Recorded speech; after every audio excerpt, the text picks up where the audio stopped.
Hello everyone, today I'm here to show you a really cool experiment that you can do at home.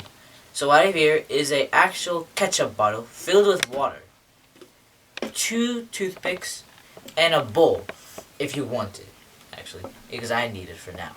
So what I do is that there's a lid here and I needed it because I need a very tiny hole that I can insert this toothpick easily. So what I'm going to do actually now is flip this bottle, and it's okay if some water comes out, that's fine. You just need a good amount of water, like a lot of water. Alright. That's bad. It's okay. Now, all you're going to do is insert a toothpick inside,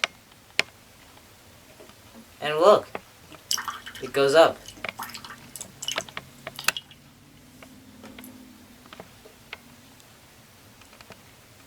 Doing another one.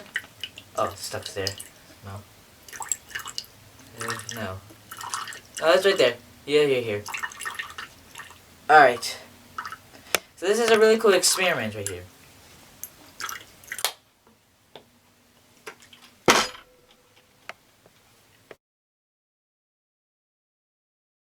Alright, I'm back. Yes, now I'm going to explain how it's working first. So, I'm going to talk about the water, then we'll talk about the toothpick next.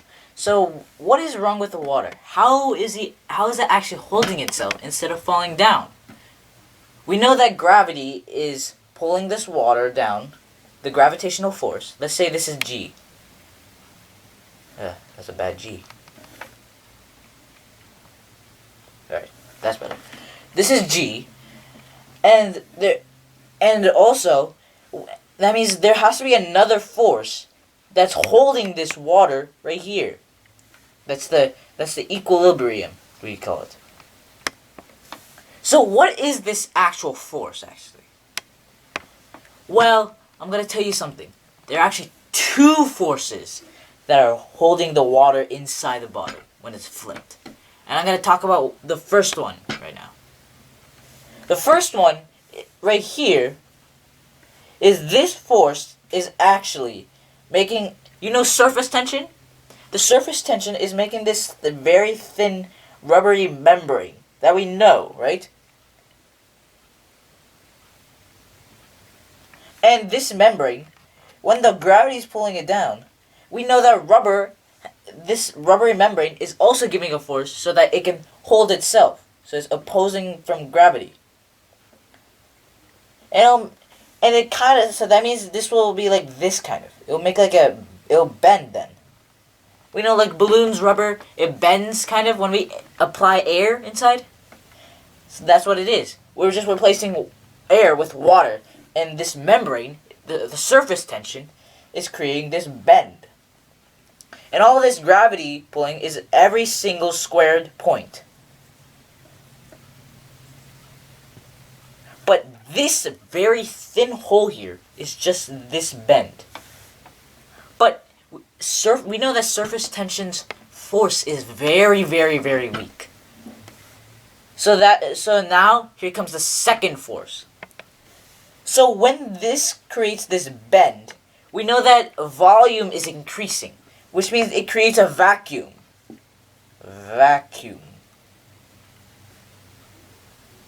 See?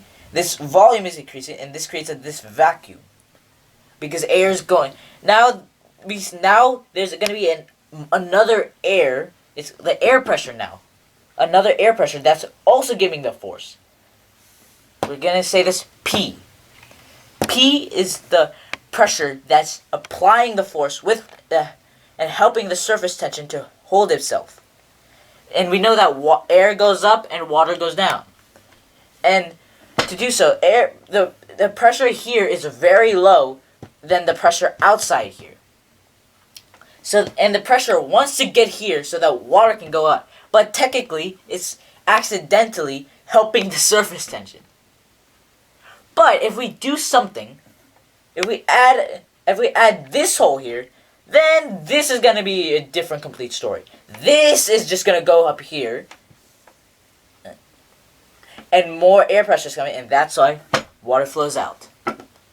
So if we didn't have this all, then it would just be accidentally helping the surface tension. That's why there actually is two forces, not one force, actually. So, and now you understand this, actually.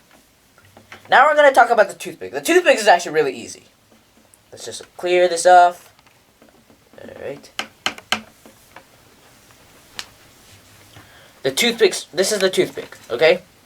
This is a very simple topic. It's just, what's it called? Sink and float. It's just literally the same thing. This, even if it's upside down, this equals this. Same volume of water. Even if it's upside down. Like I said.